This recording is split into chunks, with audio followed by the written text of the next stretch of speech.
Hi everyone, I'm thrilled to be talking with Janelle Curry today, who I came across in one of our online groups earlier this year, and I saw her very quietly and humbly post that she'd written a book to help parents learn how to teach their children to read and write. And so I got in touch with Janelle and I wanted to learn more about the work that she'd been doing. And this is the book that she has written. It's called READable. And I wanted to talk with her today and allow her to share the story of how this book came about and how it might be used for parents working with their own children. So welcome, Janelle. It's really lovely to have you in New Zealand online. Thank you, Emma. Thank you so much for making the time to talk to me about the book. No problem. I'm so happy to be able to share this with New Zealand. So you where are you based, Janelle? Where are you coming into us from? At the moment, I'm in Mornington in Australia. So I live here with my family. My husband is from New Zealand, so we often go back there. We have all our family back there. And my first ever job was in New Zealand, working for Specialist Education Services. Way back in education. Yeah, way back in 1999. So I graduated, then moved over to New Zealand for a year and worked there. It was great. Great. So what happened in your career after that? So at the moment now, you've been working in private practice doing speech language therapy or speech pathology in Australia. Yep. So what happened between then and now? What's your sort of background in the field? After I graduated, I went straight to New Zealand. So that was my first ever job, working with the kids there, and starting work straight away into literacy. We didn't really learn much about it at university, but as soon as we started working in education department, we did lots and lots of language and literacy and how they go hand in hand. And that was in my first year of working. So I've been working in literacy for 24 years now. From New Zealand, I went to the UK and worked in the education department over there, again as a speech pathologist with literacy and all ages of children.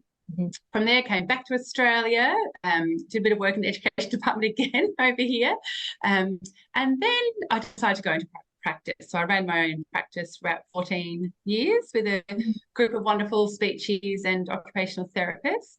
And then it was during that time that I worked alongside families, more so one-on-one, working with their children on literacy. Before that, I'd done a lot of literacy, but a lot of teacher consulting. And I just found that these parents were just soaking up the information I was giving them about, how to teach literacy. And they were, so good at doing the home practice and helping their children succeed. But, same as in New Zealand, in Australia, you don't get funding for literacy, unfortunately. So parents are paying out of pocket and they can't, of course, it's expensive and you can't do it week after week. And that's when READable started, because I thought, how can I help more families to be able to help their children and, upskill their parents to do that practice and to feel comfortable and confident to get their children to be good readers and spellers. And then we went into lockdown in Australia. We had, years of lockdown. And I wish the book had been ready before lockdown, because it would have been great for homeschoolers, but it wasn't to be. So I wrote it, during our first, lockdown here. And yeah, look, it was a long process to get done, but I really, really enjoyed it. And I just hope that parents find it, useful to help their children. What I really like about what you've done with the book is it's very respectful of parents' capacity and ability to make a really big impact on their children. But also you've made a really large piece of learning really accessible. The book is full of information. It's not a light read, but everything that you need is in there. Because I know, from experience working with families here, that when you dig into the world of how to teach literacy or how to support children learning to read and write, the amount of information is really overwhelming. And so this really brings together, really good, reliable information that's evidence-based, and it gives just what people need to know. And it's very practical and gives you the background understanding, but also the how-to. And that's one of the things I really loved about it when you showed me through the book. Okay, so what I wondered if you could do then is to take us on a bit of a tour of the book and how you've arranged it and how you've made it in your mind, why did the different sections in the book and how parents will be able to use that, and the website support that you've also made as part of READable? Yeah, absolutely. So here's the contents page of the book, and it's divided, into different chapters. I do go into a little bit of the research on how to teach children to read. I think it's important that parents know that it is evidence-based, that I am following the science of reading, and looking at what we used to teach for literacy, how we sort of shifted into more balanced literacy, and how we're sort of shifting, hopefully, back into the structured literacy. Each chapter, you can see here in the contents page, each chapter will say why that particular skill is important for reading. So the foundational skills chapter is all about kids before school, and why they need to be able to do the certain things that I've talked about. At the end of each chapter, it has further information. So one is that if you want to further your knowledge, you can have a look, or if your child needs a little bit more support than what I gave you in that chapter, you can look at the examples, and I will show you through the book and have a look at those. So can I pause there? Would you say that this foundational skills section, this would be speaking very much to parents of pre-readers, so maybe 3 and 4 year olds, looking at the kinds of experiences and the kinds of knowledge and skills that will really build that really strong base for children to become readers when it's time to learn about how writing works? Yeah, absolutely. And, as we know, reading is not just about phonics. There's so much more into it. So having really good language skills and phonological awareness. And even in there, I've got, your fine motor skills and your gross motor skills. You might think, well, how is that related to reading and spelling? But, you've got to be able to hold your pencil. You've got to be able to hold your posture, and all of those bits that all go into being a successful reader and speller. So these are the chapters: foundational skills. So as I said, those preschoolers, oral language, phonemic awareness, obviously the phonics, spelling, reading fluency, vocabulary, reading comprehension, and just some bits on sort of parent support and some ideas on how to help if your child struggling and how to approach the school. So we won't go through the whole book. We'll just sort of skip through the about the author page. And I've defined lots of words in there because there is lots and lots of new words that parents will have to learn, as they come across them throughout the book. Like another language, isn't it? It is, totally is, absolutely. These are all the sounds and letters charts. So the highlighted ones are the ones that are specifically taught in the book.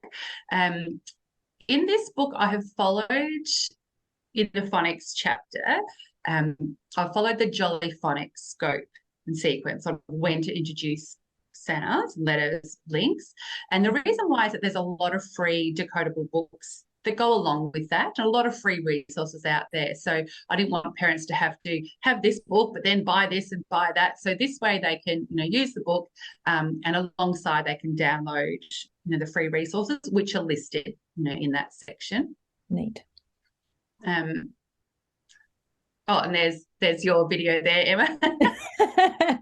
So just scroll back up a little bit there, Janelle. There we go. So different countries obviously pronounce things differently. So in here I've just put in some, different pronunciations from different countries. And I came across Emma's awesome one. And so that's in there. And obviously Australia, America, and British. Brilliant. Okay. So as I said, I talk about the research behind, learning how to read. And throughout the book, there will be sort of, examples like this, a simple view of reading, where it's a really great way with an infographic to sort of understand all the different components that go into reading. And each one of those are spoken about in the book. So this is what we were talking about before, that the foundational skills of what children will need to know before they go to school. And I'll just show you that at the end of each chapter, so sorry about my quick scrolling through, in each chapter it also has where your child should be at. So you can sort of do a little tick chart. Yes, yes, yes, no, let's work on this part. So in each chapter, it'll say exactly what your child should be doing at each age. Obviously, here we've got some fine motor skills, what they can and can't do. And here's what we were talking about before, that listing of further information. So just lots of websites. You know, if you do need to find an occupational therapist or a speech pathologist, there's resources there for each country that you can look onto. Oral language, I'll just show you how I've structured this into maybe this one. Some real life situations, so that oral language, you don't have to sit your child down and be flashing, you know, cards at them or firing things at them. It's just that serve and return of talking, you know, with them at different activities, but being really conscious of your language and what you can use and how you can extend their vocabulary. So in here, I've got lots of examples at the beach, while you're cooking. What else have we got? While you're doing an obstacle course and things like that. So again, really practical things for you to do. How to read with your child. Then we go into phonemic awareness. And this is, I think, this chapter will probably be the hardest sometimes for parents to get their heads around, because it is a different language when you're talking about phonemic awareness. And particularly if when a parent was a young child and learning to read, particularly if they weren't taught through a phonics approach, then not only the vocabulary and language about phonemic awareness and segmenting and blending, those words won't be familiar, but also the skills. And I meet lots of adults who find this really challenging. So it is. Oh, absolutely. Yeah, that I find most adults who weren't taught that way do need that piece of learning to help them be able to do it. Oh, absolutely. And not just parents, you know, teachers, speeches. This is one of those things that does take some practice. Again, each chapter talks about what it is. You know, I hope to define it in a way that's accessible for people who don't know, haven't heard about it before. Why it's good, you know, why it's important for reading.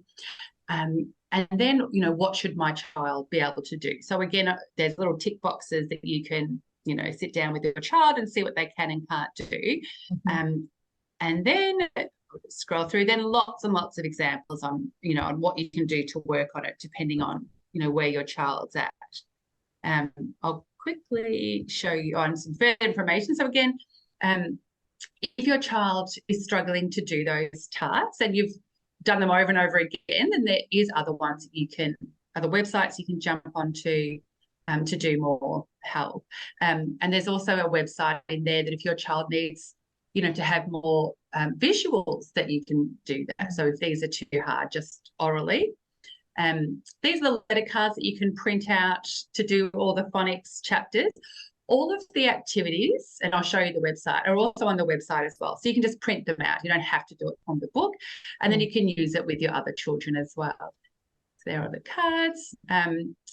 So structured phonics, again, you know, why it's necessary, what your child should be able to do. That's the order that it's taught in. And then, yeah, this is how it's taught. So I've given you a script there, so you can just follow along the script. At some stage, you'll just know it off by heart. It'll just start coming out. You won't need to keep referring back. But each page has, you know, the letters for you to trace around, so kids are writing straight away. Of course, it'll be wobbly and terrible at the start, but they do get better and better as they, you know, go along. Yeah, so each letter sound link, you know, has a page to practice. I won't show every single page. Now might be a good time just to jump onto the website. So here we are on the website, and when you purchase the book, inside the book is a code to generate free, to give you a login for free access to this part of READable, which has all of these brilliant videos to demonstrate how to do the activities, and it's also got printable versions of any of the photocopiable activity parts of the book. Do you want to show us through maybe the one that related there, Janelle? Yeah. So just from where we were in the book, the phonics chapter, I thought I could just jump in. And then, as Emma was saying, so there's videos of me with a little child doing the particular activity. So sometimes it's easier to watch them than to actually read in the book. So, for example, if you were, reading about the read, sort, and write activity, and you're like, oh, I'm not really sure about this, you can just jump onto the website, and watch the video, and then give it a go with your child. Mm-hmm. And then on here, oh yes, sure, why not? So I'll just click here on the read, sort, and write.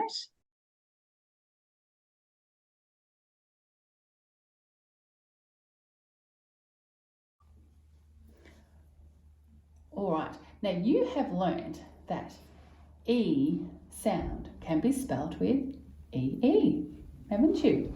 And there are often other spellings of the speech sounds in words. And as I said, you know that the spelling EE can be used for the sound E. Now I'm going to show you another way to spell the speech sound E. So this spelling is at the end of 2-syllable words. Do you know what a syllable is? What? A beat. Like tempo. Well done. It's the beats in the word, isn't it? How many beats are in a word, which is called a syllable. So I'm going to say some of them and you can have a listen. Bunny, very, funny, baby, happy, party. They all have 2 syllables and they all have the E sound at the end. Now, to spell this E sound at the end, we can use this letter. It's a letter Y. But when it's at the end of a 2-syllable word, it makes an E sound. So when you trace the letter, can you say E? E. Fabulous. Now I'd like you to write the letter on its own, okay, without the tracing lines, and say the sound E.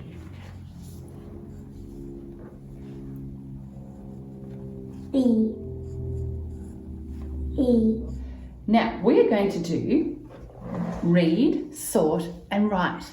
And you haven't done that activity before. So what we're going to do, I've just photocopied this out of here. Okay, so I can cut it out. So what we're going to do is look at the 2 spellings of E that you know. And what I want you to do is to read the word and then put it under the correct spelling. So let's start with that one. Can you read the word? Sheep. Lovely. So pop it under the spelling of sheep. Fantastic. There's your next one. Lucky. Lucky. Lovely. So that's got 2 syllables, so it has an E sound at the end. Feet. Lovely. Mummy. Body. Body. 2 syllables. Can you look at each word and underline the E spelling? Wonderful. We might not do all of them, we'll just do a couple. Lovely. You're finding all the E spellings. Great. And you think about how you would spell the E sound in that word. Okay, this one is meat.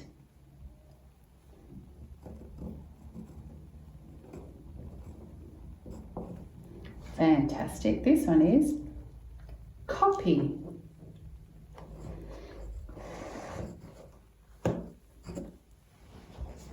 Fantastic. Well done. So you have learnt that there's 2 different spellings for the E sound. There are some more, but we'll learn those later. Okay. And now down here, we've got the downloadable activities. So this is from each chapter. So anything that you have to do, any writing in the book, you can click on here and print them out. So the letter cards, you can print those out. And say for the phonics chapter, just so you can do them over and over again. And it's sometimes easier to have them printed out next to instead of the book. Then lastly, we've got lots of game boards. So for example, you can write whatever sound you're working on or words or anything like that, and then just play little games just to make it a bit more fun if you're having to do lots of repetition. Great. Okay, so we'll go back into the book. Okay, so we've talked about the different activities that you can watch the video to help you, know what to be doing. Looking at reading fluency, again, how to know that if your child's reading fluently or not, how to develop fluency, some practical activities. And then at the end of the chapter, as always, has further information. Then vocabulary. I talk about my own experience, how once I read a book that I just could not understand what was happening, so I just gave up. So you can imagine the kids that have difficulties with vocab, to stick at reading a book, can be really laborious and challenging for them. So I've got some, different ways on how to help teaching your child vocabulary. So one, it could just be in book reading and day-to-day, as well as some more specific targeted teaching with these examples here. So the origin and the morphology of words comes into play, even when kids are little, knowing plurals and knowing prefixes and things like that. Sorry, just gone too far. And then reading comprehension, why it's important for reading, which we all know. You want to understand what you read, what your child should be able to do, some practical activities and how to do it, some further information as always. And last chapter, looking at parent support, of giving, some ideas that I think will help you in approaching, your school if your child's struggling, and what to do. And lastly, just a bibliography about the different resources that I accessed whilst I was writing the book, in case you do want to look through. I really like throughout the book, Janelle, how you've got quite a consistent structure. It's got that theoretical underpinning to give you the background understanding of why a certain part is important and how it might develop, looking at what children can do so that you can figure out where to start and what next steps you might need. Do you know, I'm thinking, the more I talk to you about this resource, you've written it for parents, but I can see a lot of value in this for anybody working with children learning to read. So I think it actually would be a very nice read and practical guide for teachers, especially if they're just at the beginning of making a shift to more evidence-based practices and learning about the scientific research that informs how to most effectively teach reading. Definitely. And we've had lots of teachers buy the book, and even speech pathologists, like early career speeches as well, that, as you said, that are starting that journey into the science of reading and want to support parents, and teachers wanting to support parents as well, so not for their own knowledge, but then also knowing how to then disseminate that knowledge to parents as well, to build those homeschool connections and so that everybody's working together. Absolutely. Now we've talked a bit about teaching all children to read. How does this book fit with maybe supporting children with who are finding learning to read difficult, so they're struggling with that learning to read process, or even children with dyslexia? Would this be useful for families dealing with that? Yes, definitely. And, with children with dyslexia, that they need that same evidence-based structured literacy, just at a much higher dosage than your typical reader, so families can definitely go over and over and over again, the activities and the examples in the book, and then access those extra resources, that I've listed in each chapter if their child, still needs that extra, support, practice. Yeah. Brilliant. Oh, I'm so excited for this book to be available to families in New Zealand. So thank you for working with me to make that happen. It's taken us quite a long time, hasn't it, Janelle? It has indeed. Yes. To happen. And thank you for your time to really go through it so that we can show people what's included in the book and how it might be helpful for them and their own children. Thank you so much, Emma. Thanks for your time and your support. And I hope the children that you work with and the families in New Zealand find it useful. I'm positive they will. Oh, would you like to mention, just before we finish up, because READable isn't the end of your book writing, is it? You've got something else on the go. Yes. So next year, I'll start writing Spellable. So READable is really for the foundation years up to probably, year 7-year-olds and 8-year-olds, so grade 2, grade 3. So next I'll be doing Spellable, which will be for those older kids, which I'm excited about doing, and it'll look more at the complexities of our language and morphology and the origin of words and things like that. Brilliant. I'll really look forward to seeing that too. Thank you. Good luck with that one. All right. Thank you. Thanks so much for your time, Eva. Lovely to speak to you again. All Take care. Bye. Bye.